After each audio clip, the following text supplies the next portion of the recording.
Assalamualaikum warahmatullahi wabarakatuh. Perkenalkan, nama saya Jusra Weslia Jasa Putri dengan NIM 203020702055. Saya dari jurusan Ilmu Administrasi Negara, kelas A, Fakultas Ilmu Sosial dan Ilmu Politik, Universitas Palangkaraya. Video ini dibuat guna memenuhi tugas mata kuliah Bahasa Indonesia dengan dosen pengampu Ibu Dr. Misnawati SPD MPD. Di dalam video ini saya akan membahas materi perkuliahan pertemuan ke-15, yaitu mengenai yang pertama pemakaian tanda baca dan yang kedua penulisan unsur serapan. Kita langsung masuk ke materi. Materi yang pertama itu ada pemakaian tanda baca. Di sini terbagi menjadi beberapa poin. Poin A itu ada tanda titik. Yang pertama, tanda titik dipakai pada akhir pernyataan kalimat. Kemudian yang kedua, tanda titik dipakai di belakang angka atau huruf dalam suatu bagan ikhtisar atau daftar.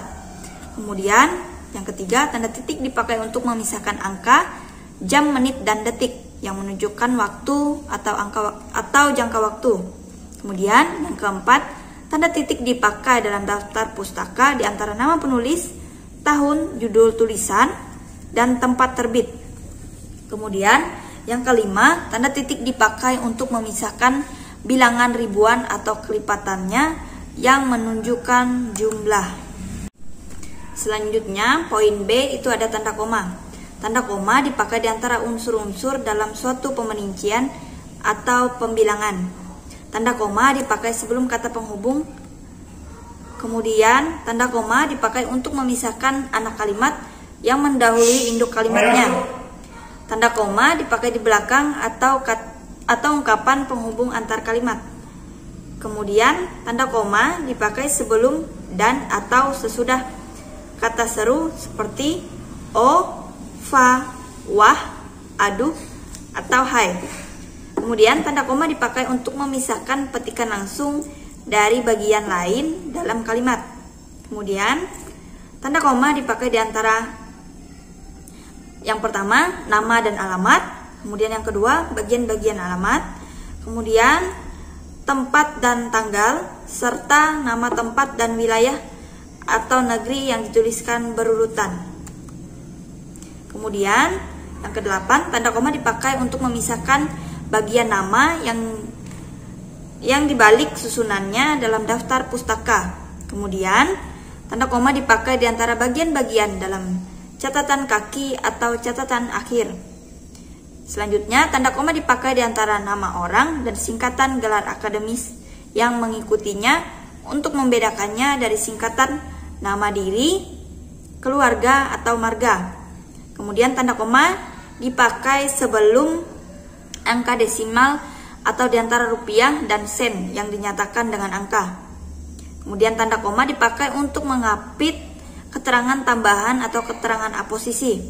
Selanjutnya, tanda koma dapat dipakai di belakang keterangan yang terdapat pada awal kalimat untuk menghindari salah baca atau salah pengertian.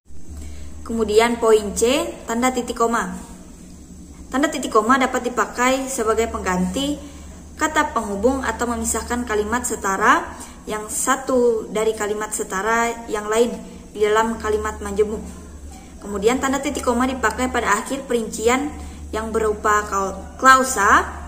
Kemudian tanda koma dipakai untuk memisahkan bagian-bagian pemerincian dalam kalimat yang sudah menggunakan tanda koma.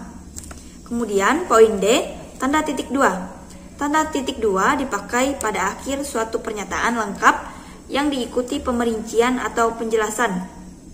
Selanjutnya, tanda titik 2 tidak dipakai jika pemerincian atau penjelasan itu merupakan pelengkap yang menghindari pernyataan. Selanjutnya, tanda titik 2 dipakai sesudah kata atau ungkapan yang memerlukan pemerian. Selanjutnya, tanda titik 2 dipakai dalam naskah drama sesudah kata yang menunjukkan pelaku dalam percakapan. Kemudian, tanda titik 2 dipakai antara yang pertama jilid atau nomor dan halaman. Kemudian surah dan ayat dalam kitab suci, kemudian judul dan anak judul suatu karangan, serta nama kota dan penerbit dalam daftar pustaka. Kemudian poin E, tanda penghubung. Tanda penghubung dipakai untuk menandai bagian kata yang terpenggal oleh pengganti baris. Kemudian tanda hubung dipakai untuk menyambung unsur kata ulang.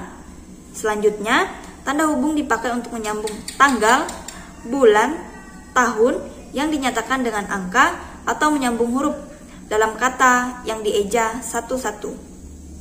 Kemudian tanda hubung dapat dipakai untuk memperjelas hubungan bagian kata atau ungkapan. Selanjutnya, tanda hubung dipakai untuk merangkai unsur bahasa Indonesia dengan unsur bahasa daerah atau bahasa asing. Kemudian, tanda hubung digunakan untuk menandai bentuk terikat yang menjadi objek bahasan.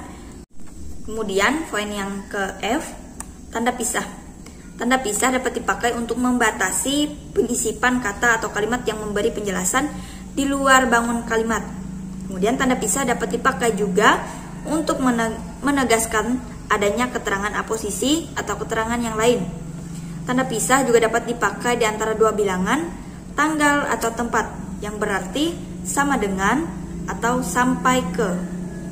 Kemudian, poin yang ke F, tanda tanya. Tanda tanya dipakai pada akhir kalimat tanya.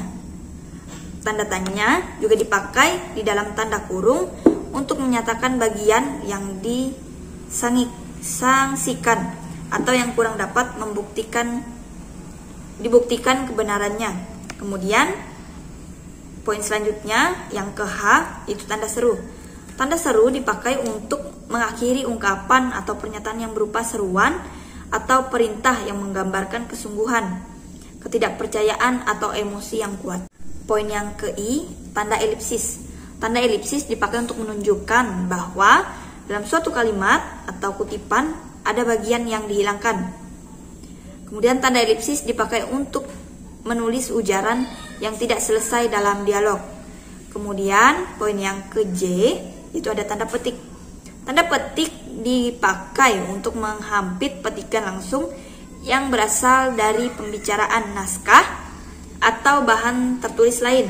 Kemudian tanda petik dipakai untuk menghampit judul sajak, lagu, film, sinetron, artikel, naskah, atau bab buku yang dipakai dalam kalimat. Selanjutnya, tanda petik dipakai untuk mengapit istilah ilmiah yang kurang dikenal atau kata yang mempunyai arti khusus. Kemudian, poin yang ke K, itu ada tanda petik tunggal. Tanda petik tunggal dipakai untuk mengapit petikan yang terdapat dalam petikan lain. Tanda petik tunggal juga bisa dipakai untuk mengapit makna, terjemahan, penjelasan, kata atau ungkapan. Poin yang ke L, itu ada tanda kurung. Tanda kurung dipakai untuk mengapit tambahan keterangan atau penjelasan. Kemudian tanda kurung dipakai untuk mengapit keterangan atau penjelasan yang bukan bagian utama kalimat. Selanjutnya, tanda kurung juga bisa dipakai untuk mengapit huruf atau kata yang keberadaannya di dalam teks terdapat dimunculkan atau dihilangkan. Selanjutnya, tanda kurung juga bisa dipakai untuk mengapit huruf atau angka yang digunakan sebagai penanda pemerincian. Selanjutnya, poin yang ke M, itu ada tanda kurung siku. Tanda kurung siku dipakai untuk mengapit huruf, kata atau kelompok kata sebagai koreksi atau tambahan atas kesalahan atau kekurangan di dalam naskah asli yang ditulis oleh orang lain. Tanda kurung siku juga biasanya dipakai untuk mengapit keterangan dalam kalimat penjelas yang terdapat dalam tanda kurung. Kemudian poin N, ada tanda garis miring. Tanda garis miring dipakai dalam nomor surat, nomor pada alamat, dan penandaan masa 1 tahun yang terbagi dalam 2 tahun takwim. Kemudian tanda garis miring dipakai sebagai pengganti kata dan atau serta setiap. Kemudian tanda garis miring dipakai untuk menggapit huruf kata atau kelompok kata sebagai koreksi atau pengurangan atas kesalahan atau kelebihan di dalam naskah asli yang ditulis oleh orang lain. Kemudian poin O, ada tanda penyikat atau apostrof.